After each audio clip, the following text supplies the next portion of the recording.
Ladies and gentlemen, welcome back to Uncensored CMO. Now, in this episode, we're talking about entertainment and just how important entertainment is to drive brand growth.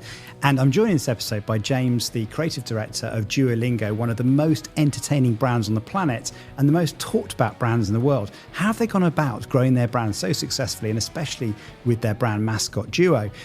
And as a bonus as well, I'm also joined in this episode by Dan from Small World, who's done some research on the power of entertainment and how it builds brand growth and some of the tactics that you can deploy as a brand to use entertainment to grow your brand. This episode is full of packs of great stories. It's very entertaining and lots of practical advice. Here it is.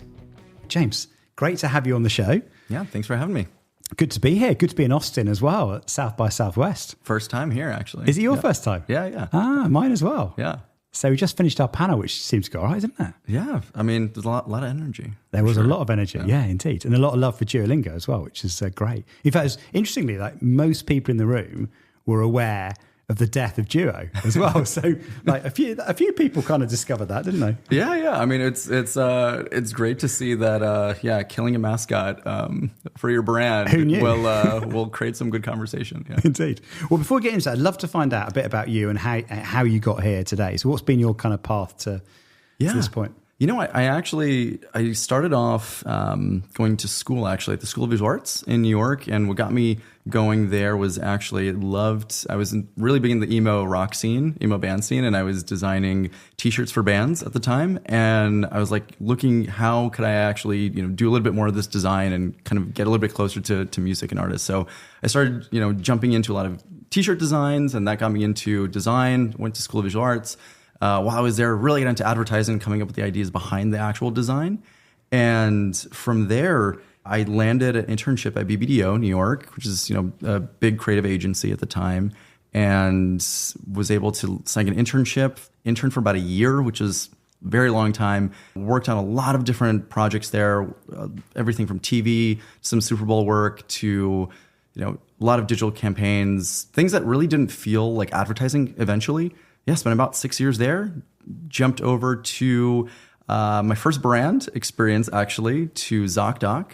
And at the time, they were the third largest startup in New York. I jumped into the brand side, did not know what I was getting myself into. The first time was a very different vibe of a place now from where I am now. And I learned I needed to learn so much more than I actually did, coming from a creative agency where creative is first. You jump into brand side and they're like, performance marketing. How do we sell hospital networks? And I'm like, what did I get myself into? So I spent a year there, then finally jumped over to learn a little bit about all the different areas that I didn't know that much about on the brand side. So I jumped over to VaynerMedia, working with Gary and his team there for about 4.5 years, and worked on a lot of different brands from PepsiCo to Anheuser-Busch, a lot of Budweiser work, and some GE and a few other brands over the course of the time there. Yeah. And when did the call come in for Duolingo? And what tempted you to join? Yeah, I got a call from a recruiter, actually, from Duolingo, who spent some time at Droga, actually, another agency back in the day. And I knew her from the past there. And she's like, hey, I think you should come in for this. And I was like, I was looking for a brand side opportunity to go back to take some of that knowledge from both agency experiences and really go into a brand that I think I would love to sort of be a part of and actually have good impact. And yeah, that just hit. I kind of took the first interview, not really expecting for me to be that excited about, to be very honest. And then once I learned a little bit more about the business, the product, the opportunity, and just the audience and how much people love the brand without even doing any marketing, for me it was like a no-brainer. The opportunity and potential was all there. Yeah. This is what people, I guess, so many people have heard of Duolingo as well, but for anyone who hasn't yet heard, I'm sure there's not that many people out there, but it's one of those brands that have become incredibly successful. We'll talk about why. Yeah. What does Duolingo do, and in how many countries and how many users are there? Yeah, so we're the number one way to learn a language in the world. Right now we have about 110, a little over that now actually, monthly active learners on the platform. And we span the entire globe.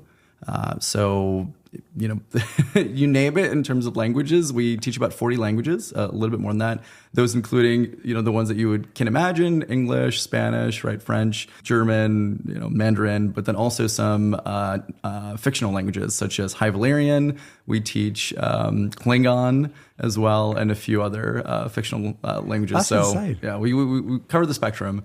And, for us, in terms of learners, we kind of split each one, we split our audiences up in what we call like the English divide. There's people that are learning English from other languages. And those are really, in most cases, they're learning English to better their socioeconomic status. So we actually, while we're a very fun brand, we kind of have a bit of a serious mission as well, which is to create the best education in the world and make it more accessible. But, we believe in the best way in doing something is through fun. And, the best way that it'll, you want to learn anything. When you have fun doing it, you're more likely to go further. That makes a lot of sense. Randomly, I didn't study French when I was at school because, I'm old enough that you didn't have to do languages at school. Yeah. And so I ended up like doing French when I was in my mid-20s. And I was learning back then with a CD where they taught you to music. And the problem is now I can't order anything in a French restaurant without singing it, because that's how I learned. But because it made it fun and tuneful. And I used to study while I was in the car commuting, doing a sales job. So I was going to sales calls or whatever, for an hour or two in the car. I'll be listening to this kind of music French kind of thing. But it's hilarious when I go and order in France now because I sort of they fall out laughing at me because I'm singing the tune, I'm singing the phrases basically. Yeah, I mean that's definitely a new product to test out, right? Yes. A musical approach to it. Yeah, exactly. One of the things I think is fascinating about what you've done on the product side, though, is you've kind of gamified, haven't you, kind of the experience. So how have you used gamification to help people learn more and to kind of stay on the platform and get better? I mean, to what I just said, when you're having fun learning anything, you're more likely to continue doing it. So for us, the idea of a gamified product, right? Utilizing some of the, let's say, mechanisms that keep you addicted to social media, right? Scrolling, getting the dopamine effect of some reward system, right? For us is pretty amazing opportunity to be able to take that and use it for something that you want to get better at, right? Learning something. So, for us, there's a lot of different mechanisms that we use. We have the streak, which is probably one of our most popular gamified features, that really keeps you coming back every day. We have I think it's about over 3 million people who have a streak longer than 1 year with us, which is, people who love the product, they're coming back every day. We have other features such as leaderboards, which is, again, allowing you to rank amongst other learners. We have friend streaks actually now, so you can continue learning with a friend and, or family members and kind of challenge each other to keep going. So there's a lot of gamified features that really are just there to keep you hooked in learning, which, again, no one can really get upset at you for that. So a lot of dopamine moments, I would say, even with our sound design and other touch points. Yeah. It's amazing, like these kind of not cheap insights, but I mean, behavioral science insights are so simple and yet so effective. I know for me, like I'm trying to get fitter. So I'm on Zwift, for example. And, the amount of same thing. It's like streaks every week that you've completed a workout or the statistics or you get kind of, feedback from other riders, communication, that kind of thing. It's great when it gets put to good use, isn't it? I mean, yeah, it's like when you think about, again, scrolling through your feed, you're just losing all this time. Like you could be learning and you could be taking the same dynamics and helping yourself. It's sort of like a no-brainer when you think about it. In the time you've scrolled, you could have ordered a pizza in Italian, or something like that. Exactly. And honestly, it just takes a few minutes a day as well, right? Like when you're learning anything, you need to kind of stay with it for you to, keep it fresh, top of mind for you. So it's, we do what we can to keep everyone learning. And, we have a mascot as well who, does a great job at keeping you motivated, whether it's passive aggressively or just trying to shame you into learning. There's a lot of mechanisms that we have. Yeah. And can you assess your personality and work out exactly what kind of prompts are going to get you to do more? We know what works for certain people. We used to send a newsletter out that was Duo crying, and it's like you made Duo upset, and that turned into a meme. Earlier on in our first few years of the the company, and people really did not want to make Duo sad. My mom actually still texts me occasionally. She's like, "Oh, I'm making Duo sad today. I didn't do my lesson." I'm like, "Yeah, you got to do it, Mom. Like, you got to do it." I love that. Yeah. And then talking about technology as well, to what extent is AI, changing the experience or helping learning? Yeah, I think what we've started to implement now is actually we just launched a feature called Video Call with Lily. So Lily is one of our characters, actually our second most loved character outside of Duo. And what we've launched is a way to use generative AI, GPT, to be able to, in real time, understand what you're saying back to it. So it'll prompt you so you can speak to Lily. And in real time, it actually could have a conversation with her. So you're really able to practice speaking for really the first time. And, when you're finished having a conversation with Lily, you'll get a notification and an update of like a transcript of like your conversations, things that you did right, things that you did wrong, things for you to improve on the next time. And what's actually interesting is there's a bit of a retained knowledge too. So she'll remember some of the things that you talked about in the next conversation. So if you say something like, "Oh, you really love sushi," she'll ask you like, "Oh, well, you like sushi, right?" Like, so you could really start to build a bit of a relationship with the characters, and it again to the gamified notion of keeping people coming back, really starting to build a relationship and the feature of like you really are invested in learning and want to come back. That's another motivational tactic. Love it. Yeah. Well, I'm immediately thinking how I can save money on Spanish tutors for my daughters. It sounds like a really good hack, which would be brilliant. Do you see AI as a threat at all? I mean, I had a meeting earlier today actually, and the guy had those new Ray-Bans, and he was like, "Yeah, talk to me in Italian, and I'll be able to hear you in English," kind of thing. Do you think is that going to be a threat? Do you think to what you do? I would say translations, especially with like Google Translate and other companies in that space, they've been good for several years now. We honestly have not seen any change in those wanting to learn a language with us. There's a lot of motivation, such as learning for love or relationships or family or other areas outside of even wanting to speak, such as just brain training, right? For some, and so we don't really see an impact there. And again, as I just mentioned, there's features that we have now are actually taking that technology and making it more immersive to learn. So, and we're seeing a lot of engagement on that front. So again, making it more accessible for everyone to learn. Now you talked about your mascot Duo, right? And I think probably Duo is like probably the best case in the world right now of a brand mascot. But it's really funny because if you look at the data, mascots are well out of fashion. I mean, a colleague of mine, Orlando, has been tracking. He calls them fluent devices, but basically like things associated with your brand that come to mind easily, right? So he uses the term because it covers lots of different things. It could be sound, it could be look, it could be characters or that sort of thing. But anyway, he's been tracking it over many years, and they're really like in decline massively. Like they're really not used anymore. What was the thought behind developing this character and the role that it plays? Yeah, I mean, I love this question because I didn't realize there was a mascot tracker. There is, I know. Going on. I know.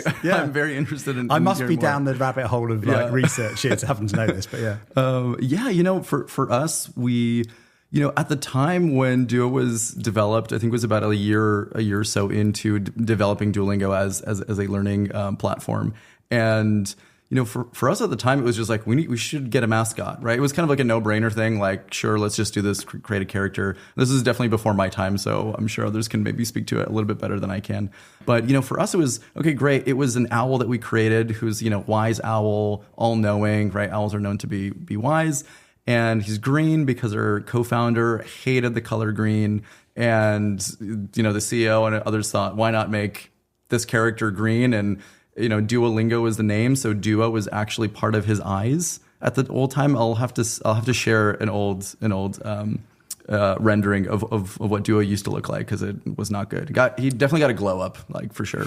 But, we developed this character and we started to build out moments within the product that almost, again, he was there to be your motivator, right? His goal was he won't stop at anything for you to do your lesson, for you to get better.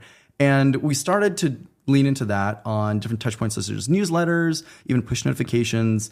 And then we started to see, well, how crazy could we get push notifications of like, oh, dude's a little sad. He didn't do your lesson today, or, now he's crying, and now he's like, uh-oh, like what's happening now? He's like very passive aggressive, and almost doing these human states to a mascot or to, a character. And we saw that people actually loved this human nature, because it's almost like a friend, right? Pushing you to be better. So, I think that really resonated, and that took on a life of its own, especially on social media, whether it was YouTube and some of the content that we created earlier on. And we really just seen the internet take off and really become attached to Duo and some of these like mechanisms of wanting, to keep you motivated. Yeah. This is what I think is so interesting about it as a case study.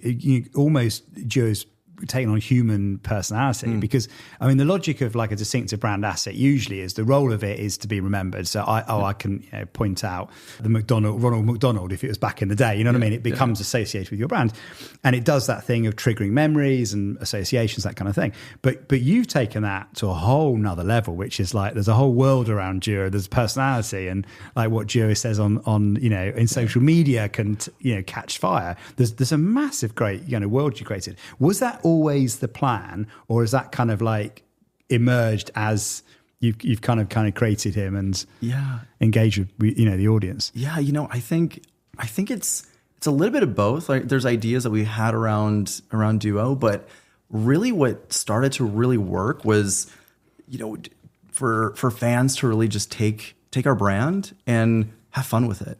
So I would say our first moment that this happened was around an April Fool's project. Again, we saw people starting to be like, wow, Duo is just harassing me, right? Like I'm getting notifications, I'm getting emails, I'm getting all of these like Duo crying, like this is a toxic relationship at this point. And we started to see people really fall in love with that. So we said, okay, what if we just created a mascot suit and, actually have like in real life, and go around, create a video of like Duo is now coming into real life to now harass you. Like he's taking a form he's coming after you now, and he won't stop at anything. So that went super viral in April Fool's, and people started then commenting around all these different topics.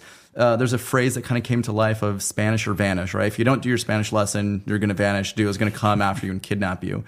And we just started to lean into all of these things that we started to see. So we saw half of our social posts where people were commenting Spanish or vanish, do your lesson now. And the brand really just started to kind of create its own meme. And it became like a meme pretty much. Like we're like a memeable brand. And when we looked at the marketing, especially when I joined about 5 years ago, this is just on the heels of some of this work. And we're just like, wait a minute. We just got to lean in. This is already what people are talking about. This is what people love. Let's lean into that and start to develop content that allows other people to actually tell us what they love about our brand. And the social media landscape is just ripe for that. So we've honestly been able to have a lot of fun with that. I love the fact you learned from April Fools, because most brands will kind of use April Fools as a temporary joke, and then they'll go back to what they did before. But you've used it as almost an experiment to go, whoa, that works. Let's do more of it. So what are you doing this April Fools? Can you? I mean, we're recording this just in the run up to it. But, yes. Anything you can? We are. So we're known to really, kind of really commit to the bit is what we say, right? For April Fools, I think that, now there's a lot of brands that are, the fake scent that smells like this, and it's, it's very straightforward. So our most successful project that we've done, whether it was creating a fake reality TV show, Love Language from a few years ago, to last year that we launched a fake multilingual musical on ice and partnered with SeatGeek to sell tickets that you can get, there's a landing page and everything. We're really committed to the bit. All the details are there. The track list of everything that we have, who the producer is, the creators of the music, right? We really go all the way down, even into like legal disclaimers. So for us, it's really about finding opportunities and ideas that you can really make it feel like is this real? Is it real? I think it's real. But wait, no, it's not. But it would make so much sense if they did do this. So sorry, this is a very big preamble. So for what we're doing this year is we're launching a 5-year cruise. It's the first multilingual cruise that will take you into the next decade in 2030. You could ring in 2030 with your new multilingual background. So we're partnering with Carnival Cruise Lines to launch a 5-year cruise where we'll stop at 130 countries around the world, and you're able to walk off fluent. If you don't do your lessons, you may not finish the cruise. You can imagine all the chaos that happens over 5 years. There's college degrees that we're offering up on the cruises because it's more than 4 years. Everything imaginable is going to happen on That's this, amazing. on this cruise. Yeah. Have you worked out the price? Is it?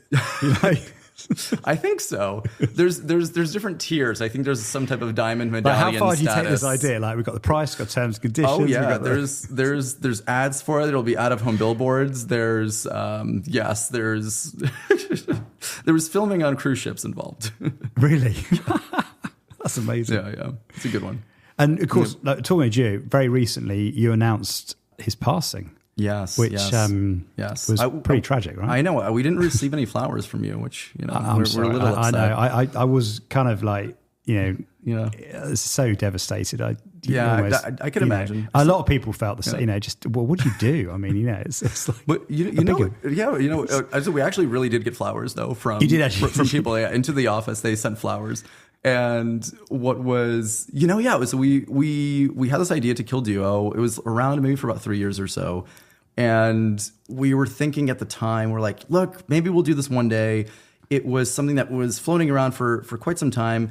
The issue of why we didn't do it earlier was we couldn't affect the product at that moment in time. It was too many touch points of Duo everywhere, right? How can you kill off a mascot if he's in the app, on all the different touch points, he's in the lessons, right? It's the experience. It's like, wait, what do you mean you killed him off? He's still here. So what we ended up doing this time around was we had an opportunity to create update our app icon. So that in and of itself now is reachable to about 110 million people a month. And what we wanted to do was we said, look, there's no other moment to actually affect product than this moment now. So we said, okay, great. We're updating it. We had Duo with little X's over Duo's eyes in terms of the artwork. And we got into a room and we said, hey, how do we go ahead and kill Duo, right? It was the social team, a lot of our brand marketing team all coming together. And, it was just, okay, we had some ideas from before. Duo gets killed by Cybertruck, or is this a whodunit sort of storyline, right? And a ton of different ideas flowing. And I think within 3 days, we had outlined, okay, here's the plan for what's going to happen. And we're killing off Duo on Monday. So it was 3 days notice. I think we were telling our marketing managers across the globe, hey, by the way, FYI, before I go into the weekend, we're killing off Duo, our mascot. Everyone's like, what? I think in Brazil, actually, we're having a collab launching with McDonald's. And literally on TV. And she's like, what do you mean you're killing our mascot? We have a collaboration with McDonald's and Duo's on TV. We cannot kill our mascot. But yeah, I mean, it's an idea that, that came to life. Again, one that we had, but then really resurfaced. And it just, the team kind of all rallied together around it. And, didn't say numbers for us right now. We're still calculating all of it. Yeah. Because this was around Super Bowl time, wasn't it, as well? Because I remember this. Everyone was talking about it, in the run up to Super Bowl, more than they're talking about Super Bowl to some extent. It was, it honestly was crazy. We did our first post during that kind of alluded to Drake. Actually, we made a comment about this, and then the next day we killed off Duo. So everyone was making connections to what happened during Drake, because we were dissing Drake at the time, jumping into cultural conversation. And they're like, yeah, Drake killed Duo. And we're like, oh, okay, great. So people think Drake killed Duo now. Now let's create this whole narrative of who actually killed Duo, right? And we had a video of a Cybertruck, killing Duo. We then had a ton of creators, fans, creators all coming in with their own versions of who they thought killed Duo. We had Mr. Beast actually do a video of him, that he was him in the Cybertruck that actually maybe killed him. And everyone started to get on board, and it created this real world whodunit story. And the best part is none of this was planned. So none of the working with the influencers and stuff. No, it was all organic, organic. So we created all this conversation, all the brands that jumped in to create all this conversation. Everything was organic. The campaign, I think we spent maybe $20K on shipping costs for things. That's the most insane ROI, isn't it, on any campaign ever? I think right now, again, we're still like crunching numbers now because I think we're still getting a few things coming in, but I think we estimate at least over $20 million of earned media, like impressions, like worth 3 Super Bowl spots. Now, the one person I really want to know how she responded, of course, was Dua Lipa. Yes. I skipped over that one. She was for one of our biggest creators. I mean, half the reason why we maybe faked her death was to get her attention finally. So we sent her a box with matcha powder, which looked like it was Duo's ashes, straight to her. And she didn't acknowledge the ashes, but yes, we sent it to her. In an interesting way. Yeah, we apparently found her address. I found this out today, actually. Found out her address because she was trying to do renovations in her basement for a pool. And she had to apparently, create a document, legal document, where it's somewhere on the internet. So that's how we found her address and sent her Duo's ashes. And did you get a response? Not yet to that. No. She did tweet at us though, saying, she did, yeah. When we first announced, sending her love and condolences. Yeah. Oh, brilliant! That's amazing. I mean, talking of partnerships as well. One of the things I love about what you do is how you partner with other, like you talked about Game of Thrones earlier, weren't you? Yep. So who have you partnered with, and what role does that play in kind of extending the brand to new audiences? Yeah, for us, the way that we look at brand partnerships has been really focusing on finding the core intersection of a fandom or of what people are really passionate about, and then the intersection of where we come in of like how can we help them get the most out of what they love. And whether that was partnering with Game of Thrones for House of Dragon around teaching High Valyrian inside our app, which is again a great way for people to connect to their IP. Or most recently, what we did for Squid Game with Netflix. We launched in the first season that launched. Actually, we saw a 40% increase of people learning Korean when Squid Game launched. And we're like, whoa, there's something really here. People really love this content. They're really immersed in this, and they wanted a better way to actually connect. So for season 2, we were talking with Netflix for quite some time around wanting to collaborate. We were reaching back out to each other and we said, hey, I think we're ideating together, and we said, all right, so what if Duo joins the Pink Guard, and now he's trying to get everyone to do their lessons now. It's learn Korean or else, right? This storyline. And it just, everyone was like, yep, Duo is just so memeable, iconic in a Pink Guard suit. Like, this is just visually like internet worthy. Yeah. And for us, it was a bit of a no-brainer. So we find partnerships that, again, allow people to connect with the fandom that they love, and in a way, kind of pull a bit of their audience and, allow them to also leverage us for our social media presence that we have, and building affinity for both brands. So it's, in a way, it's a value exchange, so to speak. And, we really try and tap after that audience. And again, to the point earlier around, going after fandoms and really kind of creating content that they want to share. That is really a bit of the reason why we do a lot of our brand partnerships. I'm guessing that like your leverage now compared to when you started must be incredibly different. I mean, because like everyone must want a bit of the Duo platform now. Yeah. I mean, our reach now, I mean, when we first started with our Game of Thrones was, I think we maybe had a few 100,000 followers on social. We have 16 million on just TikTok. And if you're including our global channels, I think we're pulling in about 500 million impressions a month, like organically, which is quite substantial, I think, when it comes to most global brands. So our reach now is pretty massive. Our followers and our fans really are global as well, but they span the spectrum of still like skewing younger, more Gen Z. And a lot of brands are looking to partner with us because, they really want to reach an audience that, that has very similar interests in mind. Yeah. This is what I think is wild about it. Because if you did a list and said like, here's 16.5 million followers on TikTok, name which celebrity it is. I mean, people will be like, you'd be picking A-list celebrities, wouldn't you? Like that. But, you've got your brand mascot. Yeah. It literally in A-list territory, haven't you? Yeah. I mean, Duo, what I say right now is like in Duo's creator kind of like moment right now, like Duo's creator era, right? I think we're starting to think about, okay, what would a world look like as Duo as a creator or as a large sort of like celebrity?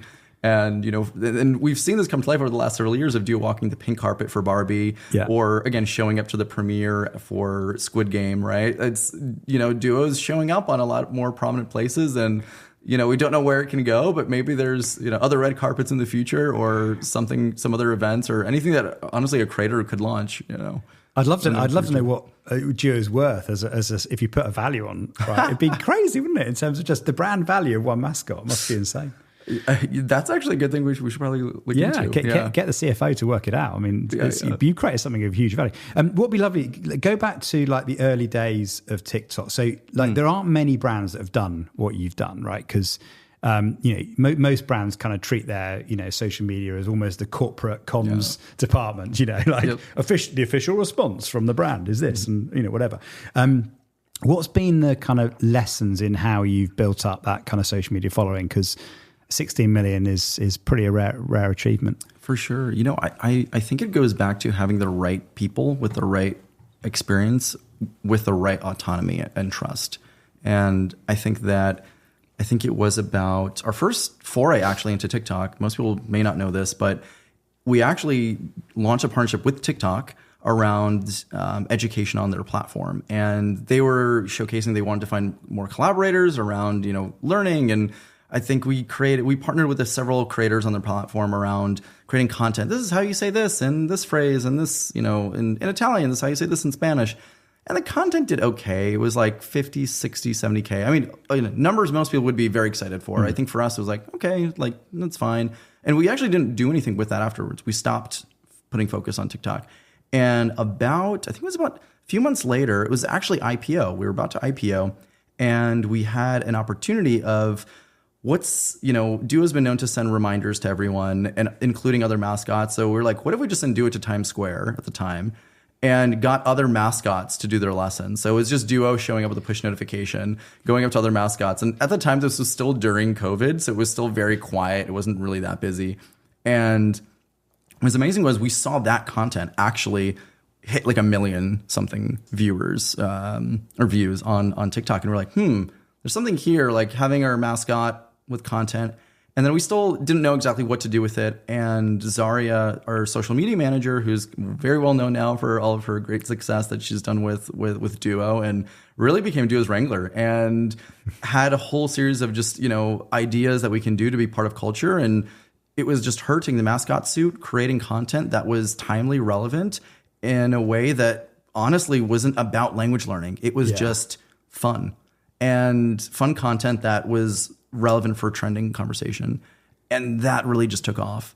And honestly, we haven't really stopped since. I think she's done a fantastic job bringing in other members of the team into the fold to kind of build out our social presence. But it's something that honestly we've seen huge success in now. But it's been leaning into trending culture, leaning into places where you wouldn't expect another brand to be, and only in a way that we're set up to move really fast to be able to achieve. So the autonomy is key, giving someone the ability to just own it and go forth and make mistakes. If there are mistakes, find where the lines are and kind of go from there. Because one of the key bits of your success being the fact this is all in-house, isn't it? So you run your own team. So how important has the in-house bit been in terms of for example, how do you get things signed off? How long does the process take to come up with these ideas? Yeah, I mean, honestly, when it comes to day-to-day content, the process is very fast. It's literally the social team coming up with ideas, and they're filming it, creating it, shooting it like that day, or maybe even the day after. And they're putting it out. In most cases, it doesn't go up the chain. It's just them creating it and posting it. If there's something that they feel could be a little spicy, it may go into a Slack message with a few stakeholders to say, what are your thoughts on this? Does it follow the RPG-13 sort of like rule of content? And sometimes legal, we get some opinions from them in the off chance. But yeah, it's pretty quick, pretty nimble. I think that what I've seen at least work well within social media setups is reducing the amount of time and people that it takes from concept to post.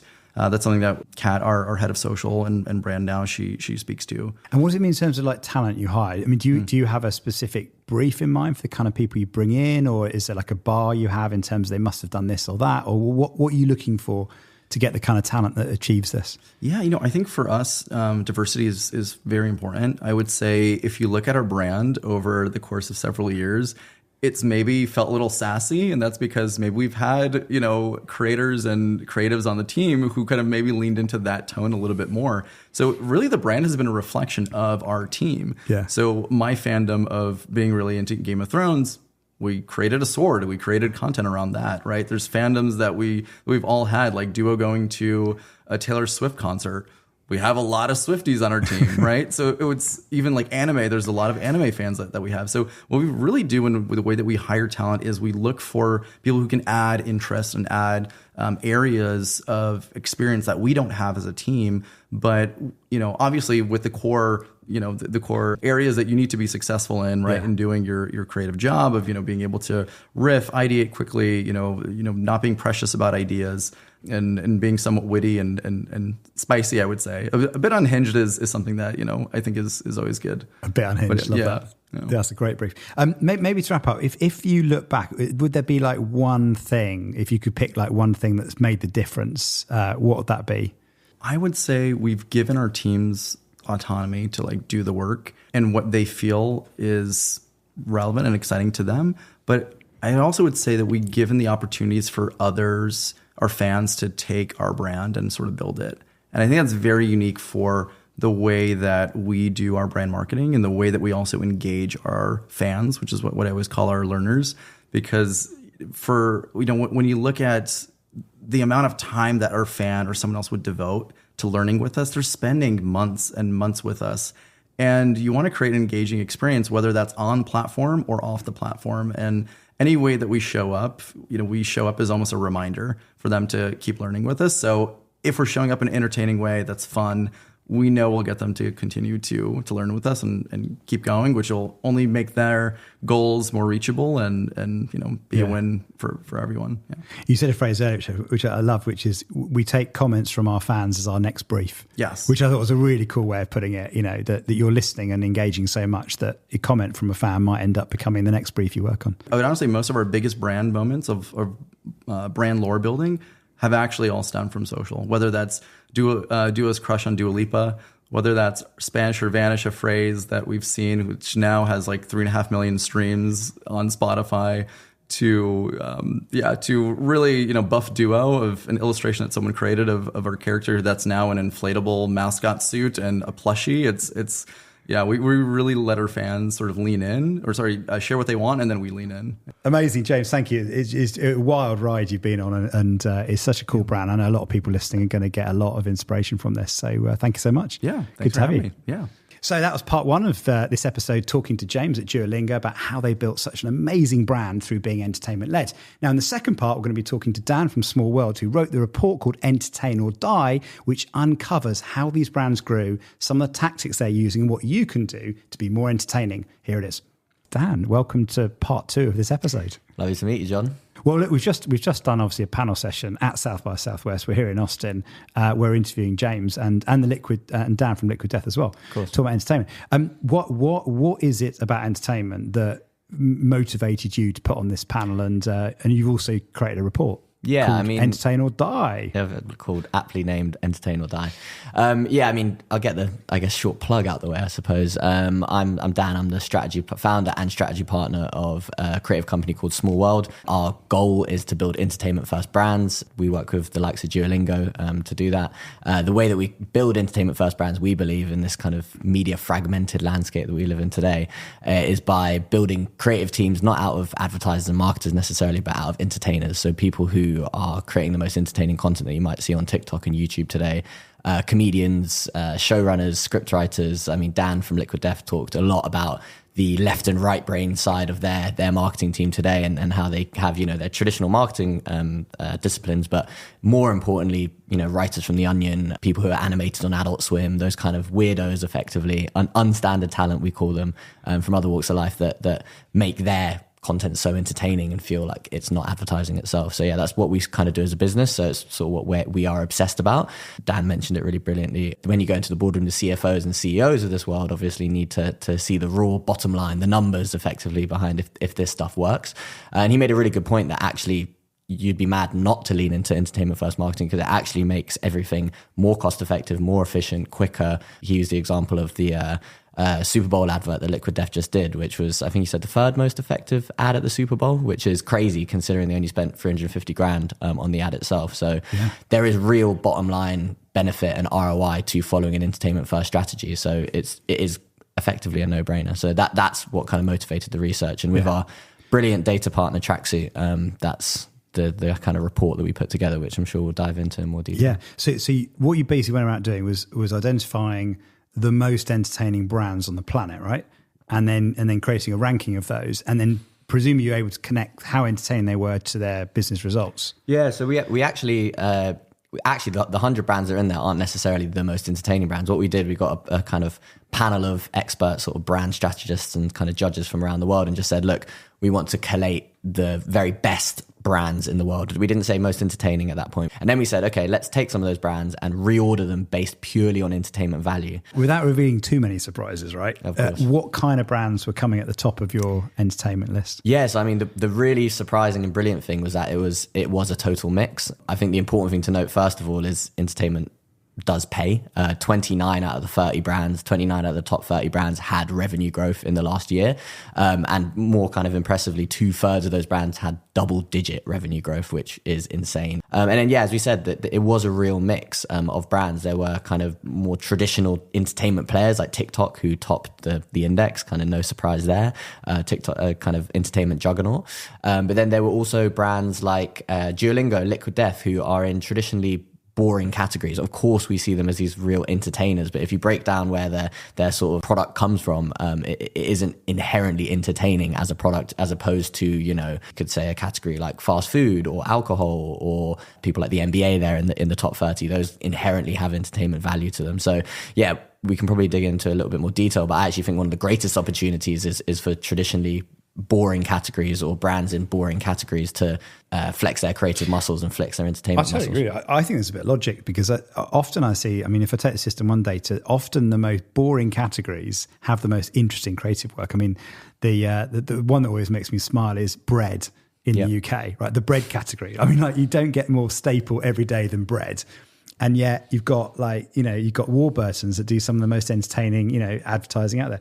Tea, right? Tea is so quintessentially British, and yet Yorkshire tea, again, do the most entertaining category. And then you mentioned two there, like Liquid Death makes water, Duolingo, trains you on speaking languages. They're fundamentally quite functional, low cost to entry kind of categories, and yet they've done some of the most, amazing, entertaining work. Yeah, honestly, it's phenomenal. It's the real opportunity. It's actually going back to kind of the revenue growth of it all, but there's actually a really interesting anecdote that Dan from Liquid Death sort of mentioned, where he said he likes to imagine their marketing funnel as covered by a layer of ice, a kind of middling to thick sort of layer of ice. It's hard sometimes to get people to crack through that ice. That's why it's kind of slightly solid. But once someone cracks through that ice, they fall straight through to the bottom of the funnel. And it's kind of the way that I like to think about it is that entertainment is almost the ultimate loyalty program. You think about the services that you continue to pay for and that you stay loyal to today. It's your Netflix subscription. It's your Amazon Prime subscription. It's your Spotify. It's these things that constantly give you value, entertainment value on an increasing basis. So an interesting hack as a brand is to start thinking about, okay, well, if I offer entertainment today, maybe that becomes my ultimate loyalty scheme in the same way that Netflix keeps people. It's funny we have to convince people of this, isn't it? Because you just think, if I'm watching comedy, I want it to be funny. If I'm watching a movie, I want it to be dramatic. If I'm reading a book, I want it to be surprising. And yet we that's the kind of stuff we want to see. And yet when it comes to brands, somehow we forget all that and we end up producing something really boring and average. Yeah, there's, again, another great kind of quote is this idea of you can't be half famous. I think that is one of the main things that we wanted to get to the crux of in this research is there's this entertainment gap that exists. If I give any brand leader in the world the choice, do you want to entertain or do you want to die? 100% of the people, if they're sane and in their right mind, will say, I would like to be entertaining rather than dying. But there is this entertainment gap where they don't quite know how to commit to the bit, to lean in and actually sort of embrace entertainment first marketing. And that's both a theory and a practice thing. That's, the principles that they need to follow and the spirit that they need to have as a business, but then also the practice. How do you need to structure your team? How do you need to be working process wise? How quick do you need to be turning ideas out to make sure that you're winning maximum minutes on the internet every single day? That's really what we wanted to get to the crux of, as well as showing people that this does actually work for the brands it actually works for, is decoding amongst those 30 what are the key themes and the theory and the practice of how they do this on a daily basis. So you almost have a bit of a guidebook for... You're absolutely right about the bar, because I remember chatting to Mike Cesario last year, and he was saying we've set the bar too low. So you see, he often said when someone comes to interview at Liquid Death, do you think you can make a TV ad? Most of them say yes. And then he goes, well, can you make a Netflix comedy? Most of them say no. He's like, we've set the bar because, as he would say, your competition is not other advertising. Your competition is other forms of entertainment. 100%. And as soon as you get that in your head, you think, okay, the bar is way higher than I thought it was. So I'd love to know, like, you've done the research, you looked at all these entertaining brands that collectively are growing, outperforming the market. What are the key things that those brands are doing that make them entertaining? In terms of like broad attributes, humor, social content, distinctive character, attention-grabbing power, memory, and brand love. So again, none of this flies in the face of traditional brand science. A lot of the things that I just mentioned there will probably ring true with the Mark Ritzens and the Byron Sharps of this world. This is just about a modern playbook for the modern world. And when we looked at those attributes, the four that really drove the kind of most engagement or drove the most entertainment factor: humor, social, so how engaging their social content was; distinctiveness, or what we call character, which again in the Duolingo of all we can definitely go back to and talk a lot about, and then attention, what we call attention, but I guess you call shock factor, and that goes to what Mike was saying there, this idea of like entertainment being synonymous with edge and being edgy. Or if you look at all of the top content that we look at today across top lists of podcasts, across Netflix's top rankings, the video games that we play, they really do lean into edge, which is, violence, profanity, sex, all of the things that are perhaps a little bit taboo and a bit on the edge. So those are the sort of four attributes that we sort of looked at within brands. And then from understanding that, we then looked at kind of specific examples of work and tried to build sort of 6 themes that we looked at. And we don't need to go into all of them in detail today, but maybe we can, run through, 3 of them, I suppose. The first one that I think is really great to chat about, this idea of brand law and going from brand guidelines to a brand universe, a brand world, brand law. We were talking before the podcast about a really good example of that. Duo is, for all intents and purposes, a brand mascot, a green owl brand mascot. There are plenty of other brand mascots that exist out there today, but they are stuck in the world of brand guidelines. So Tony the Tiger, for instance, is a really good example, right? He is relegated to the front cover of the Frosties cardboard box and has no other story really put behind him. Yes, it might be in a few adverts and his catchphrase, it's great. And that's about it, right?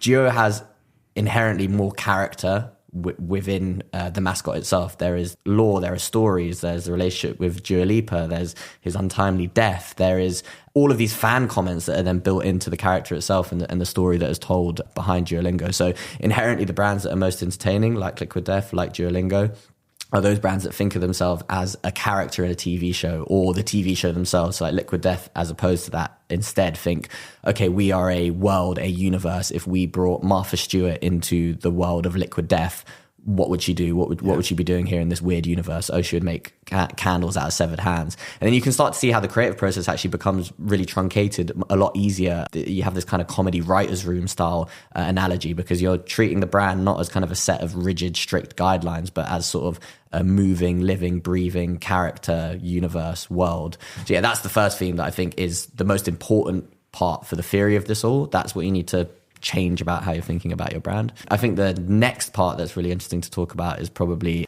in-housing Hollywood and unstandard talent. I mean, again, James has touched on it already in terms of how Duo operates. And, we've helped with when Duo kind of landed into the UK, working alongside Mother to hire and build a team of some of the creatives that Duo typically like to work with in-house within the States. And effectively in-housing Hollywood and unstandard talent is a look under the hood of how some of these entertainment brands are built. We looked at Liquid Death, Duolingo, but others that stretched out to there, and some of the brands that we work with as well. And I think one of the things that tied them all together was they were incredibly quick with their output, and they had this process that lent into risk and had minimal layers of sign-off and allowed people to go from idea on a page on a slide to execution out in the real world in a matter of 24 to 72 hours in this kind of rough and ready approach. It was all about winning the internet every single day. And then the talent that was making this content were invariably not, there's a good grounding of marketing science, brand people,